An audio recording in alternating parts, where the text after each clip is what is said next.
बेटी के मैया आंगनवा में रोआई, मोतिया न बरन चुवे आस जी।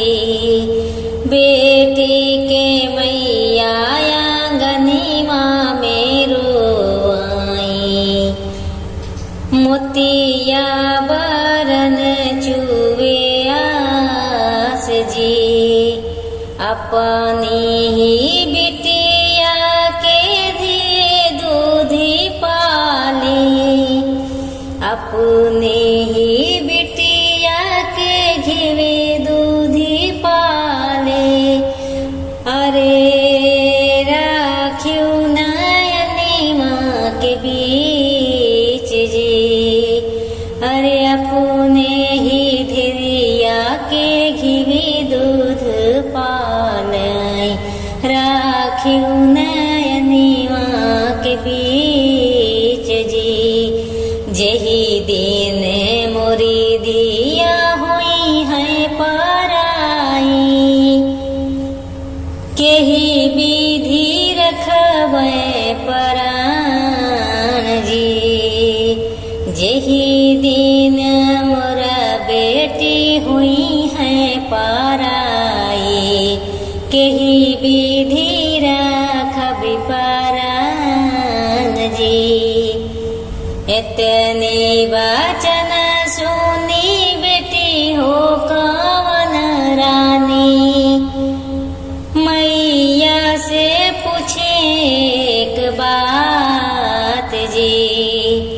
इतनी वचन सुनी बेटी कवन रानी, मैया से पूछे एक बात जी।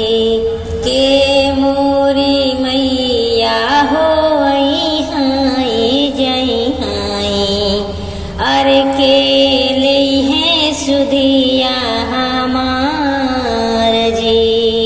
के ले हैं सुधिया हमार जी, अरे के न ले हैं सुधिया हमार जी। नवा बारी पुता बेटी आई हाई जई हाँ, अरे भैया ले हैं सुधिया तोहार जी। नवा बारी पुत बेटी आई हाई जई हाँ, अरे भैया ले हैं सुधिया तोहार जी। रामा रसोया बैठी भाभी सुहागिनी, ननद अरज लिहली ठाण जी। अरे सुना भाभी अरज हमार जी, के मोरी भाभी हो हाई जई हैं, के ले हैं सुधिया हमार जी। के न ले हैं सुधिया हमार जी। नहीं भेजबे मोरी ननद नौआ से बरिया, नहीं भेजबे भैया तोहार जी।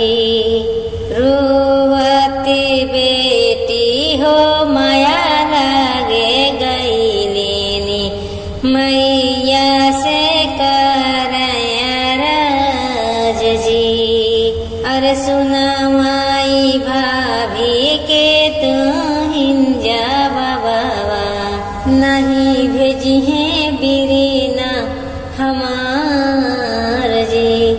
जिन्हें बेटी रो हो, जिन्हें बेटी झंखा हो, अरे जिन्हें करो मना उदास जी। अरे भेजी देबे मोरी धिया नौआ से बरिया, भेजी देबे बाबा तुहार जी। अरे भेजी देबे बाबा तुहार जी।